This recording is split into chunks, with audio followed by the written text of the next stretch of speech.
اعوذ باللہ من الشیطان الرجیم بسم اللہ الرحمن الرحیم ذالک بما قدمت ایدیکم وان اللہ لیس بظلام للعبید الذین قالوا ان اللہ عہد الینا الا نؤمن لرسول حتی یأتینا بقربان تأکلہ النار قل قد جاءکم رسل من قبلی بالبینات وبالذی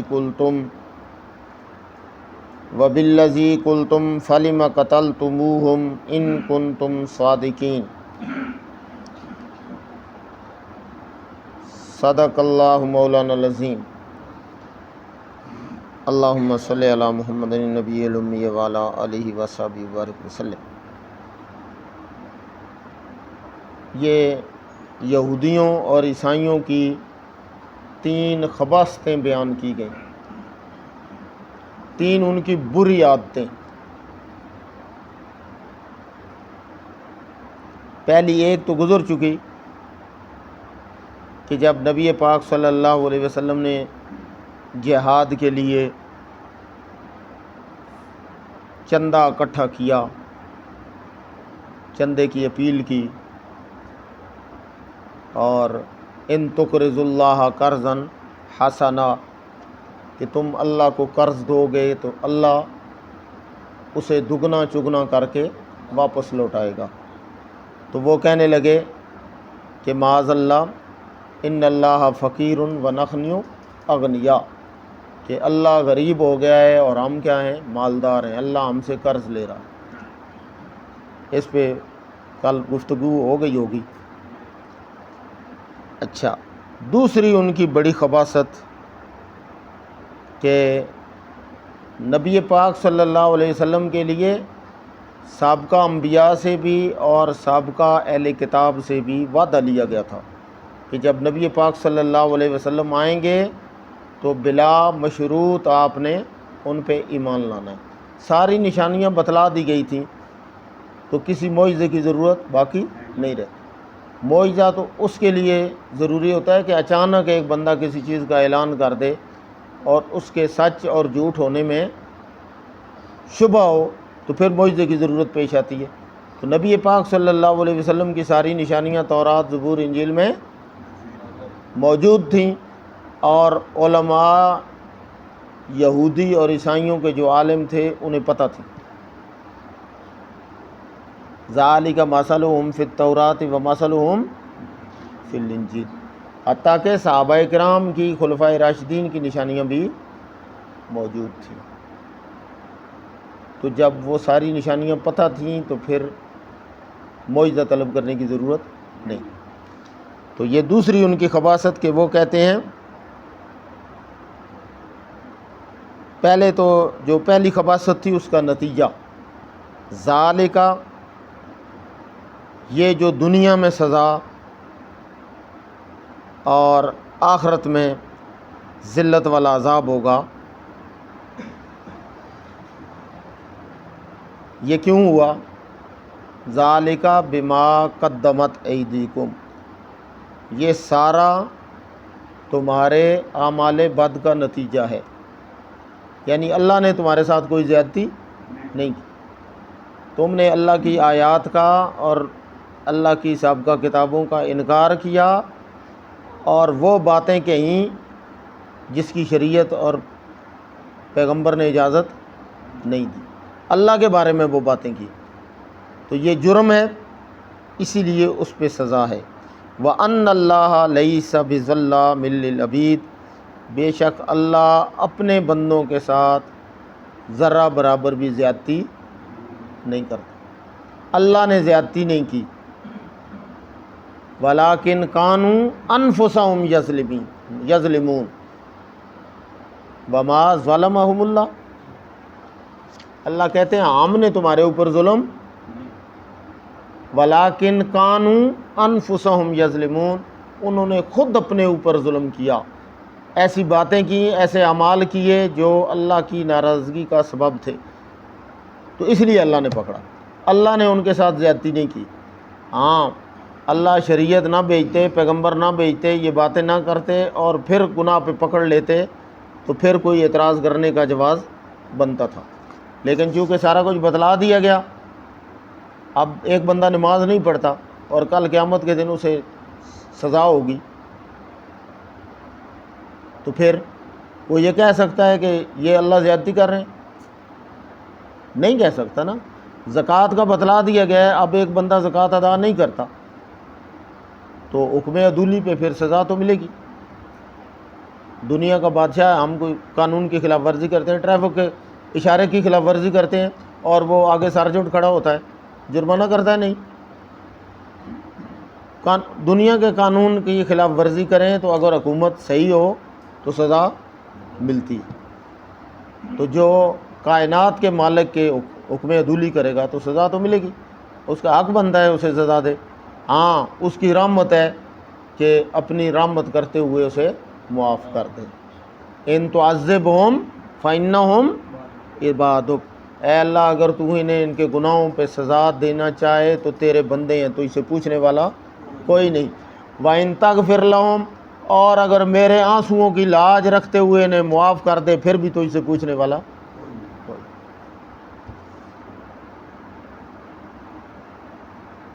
دوسرا جرم، الذین قالوا ان اللہ عاہد الینا اللہ نؤمن لرسول حتی تأتینا بقربان تأکلہ النار۔ دوسری ان کی خباثت یہ تھی کہ انہوں نے اللہ پہ جھوٹ باندھا۔ الذین، یہ وہ لوگ ہیں، قالو، جنہوں نے کہا، ان اللہ عاہد الینا، اللہ نے ہم سے تورات، زبور، انجیل میں وعدہ لے رکھا ہے، اللہ نؤمن لرسول، کہ ہم اس رسول محمد رسول اللہ صلی اللہ علیہ وسلم پہ اس وقت تک ایمان نہ لائیں حتیٰ تأتینا بقربان، حتیٰ کہ یہ کوئی ایسی نشانی لے کے آئے، کوئی صدقہ خیرات، کوئی قربانی یہ نیچے رکھے زمین پہ، تأکلہ النار، اور آسمان سے آگ آئے اور اسے جلا کے ختم کر دے، تو تب ہم مانیں گے۔ اللہ فرماتے ہیں قل قد جاءکم رسل من قبلی بالبینات، ٹھیک ہے معجزہ مانگنا چاہیے، لیکن یہ بتلائیں اے میرے پیغمبر، ان سے پوچھیں بنی اسرائیل میں سارے رسول آئے ہیں ابراہیم علیہ السلام کے بعد، بنی اسرائیل میں، اولاد یعقوب میں، تو انہیں کہیں کہ اس سے پہلے تمہارے پاس رسول معجزات لے کے آئے، تم نے رسولوں کا معجزہ مانا؟ نہیں مانا۔ صالح علیہ السلام لے کے آئے، اور اس کے بعد جو ہے اسماعیل علیہ السلام لے کے آئے، اسحاق علیہ السلام، یعقوب علیہ السلام، یوسف علیہ السلام، موسیٰ علیہ السلام، ہارون علیہ السلام، سب بہت سارے انبیاء ہیں، ٹھیک ہے، داود علیہ السلام، سلیمان علیہ السلام، یہ سارے بنی اسرائیل کے نبی ہیں۔ تو یہ معجزات لے کے آئے، تم نے وہ معجزے مانے؟ تو جب اتنے بڑے معجزے نہیں مانے ہیں تو ایک یہ اس رسول کے لیے معجزے کا مطالبہ کرنا آپ کا بنتا نہیں۔ وَبِالَّذِي قُلْتُمْ، اور جس رسول کے بارے میں تم کہہ رہے ہو معجزہ، اس کے بارے میں اللہ نے وعدہ لیا ہوا تھا، یہ بھی جھوٹ ہے، یہ تمہاری کتابوں میں موجود نہیں۔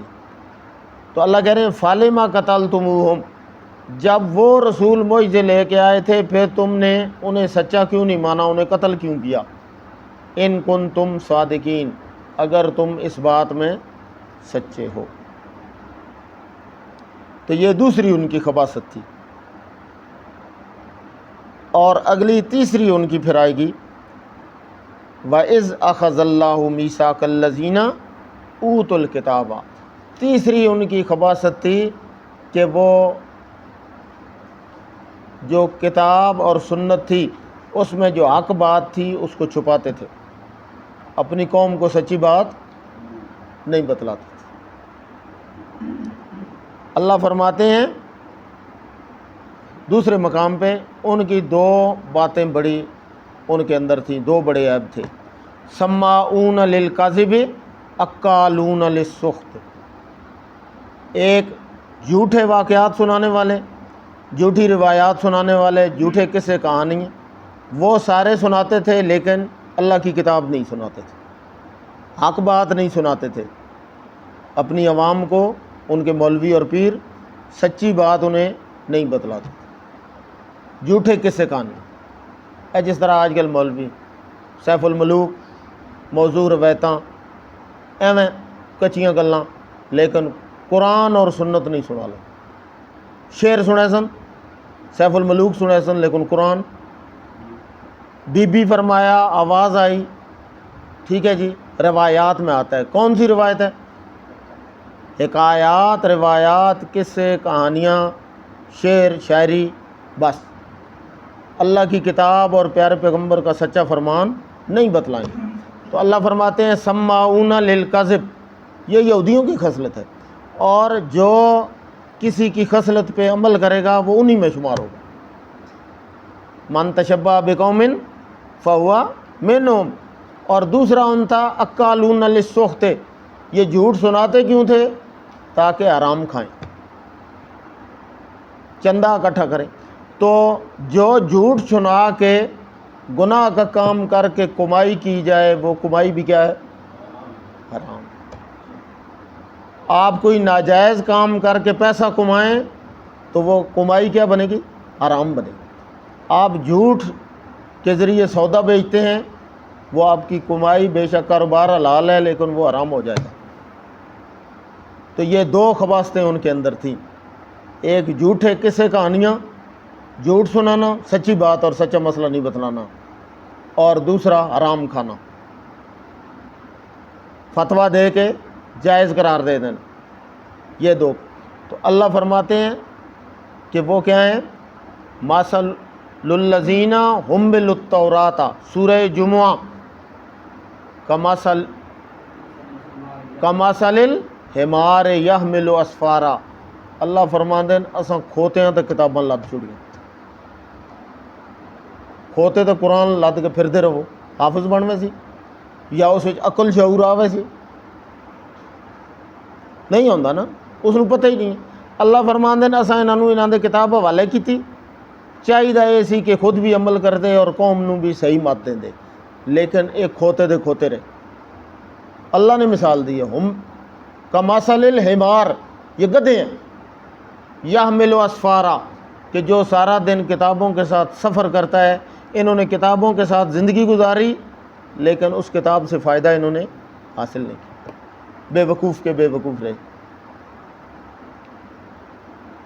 کانہم حمر مستنفرہ، سورہ مدثر، فرت من قسورہ، یہ گدھے ہیں، اور وہ گدھے ہیں کہ جہاں پہ جس طرح گدھا شیر کو دیکھ کے بھاگتا ہے، اسی طرح جب اللہ کی آیات آتی ہیں یہ بھی بھاگ جاتے ہیں، یہ اس جگہ پہ رہتے نہیں ہیں، کیونکہ ان کے پاس سچ ہے نہیں۔ تو جب اللہ کی کتاب آتی ہے، پیارے پیغمبر صلی اللہ علیہ وسلم کی بات آتی ہے، تو پھر یہ بھاگ جاتے ہیں، یہ قرآن سنتے نہیں ہیں۔ یہ یہودیوں کی خصلت بیان اللہ نے فرمائی۔ تو رب العالمین فرما رہے ہیں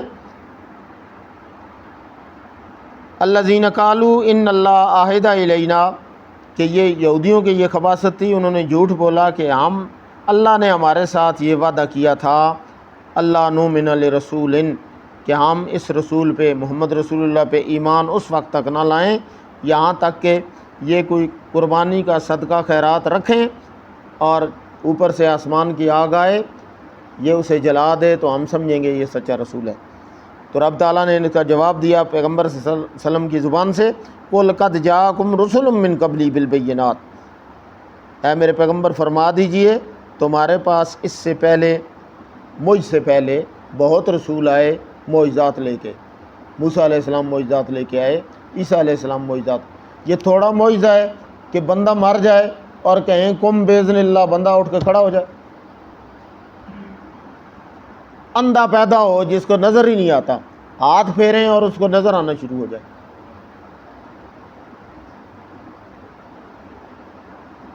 تو یہ چھوٹی باتیں نہیں ہیں، لیکن انہوں نے اس کے باوجود مانا نہیں، اور جنہوں نے مانا انہوں نے پھر رب مان لیا، پیغمبر نہیں مانا۔ ایک نے نبوت کا انکار کر دیا، وہ بھی لعنتی ٹھہرے، یہودیوں نے انکار کر دیا، اور دوسروں نے پھر مانا تو رب مان لیا، نبی نہیں مانا، وہ بھی اسی طرح مردود ہو گئے۔ لقد کفر الذین قالوا ان اللہ هو المسیح ابن مریم، انہوں نے کہا اللہ ہے، یہ کمالات تو اللہ کے ہیں، تو عبادت شروع کر دی۔ تو وہ دونوں جو ہے وہ رب تعالیٰ کے ہاں ایک ہی قسم کے مجرم بنے۔ فَلِمَ قَتَلْتُمُوهُمْ إِن كُنتُمْ صَادِقِينَ، آپ پھر انہیں کہیں آپ نے اللہ کے نبیوں کو اگر سچا سمجھ کے مانا تھا تو پھر انہیں قتل کیوں کیا؟ تو قتل کیا اس کا مطلب ہے تم ان پہ ایمان نہیں لائے، چاہیے تو یہ پیغمبروں کی عزت کرتے، ان کی اتباع کرتے، لیکن تم نے انہیں شہید کر دیا۔ اس کا مطلب یہ ہے کہ تم رسالت کے معاملے میں جھوٹے ہو، پیغمبر علیہ الصلوۃ والسلام کے ساتھ بھی جھوٹ بول رہے ہو، اور اپنے وقت کے نبی کے ساتھ بھی تم نے جھوٹ بولا، اللہ کے ساتھ بھی اور نبیوں کے ساتھ بھی۔ وآخر دعوانا ان الحمد للہ رب العالمین۔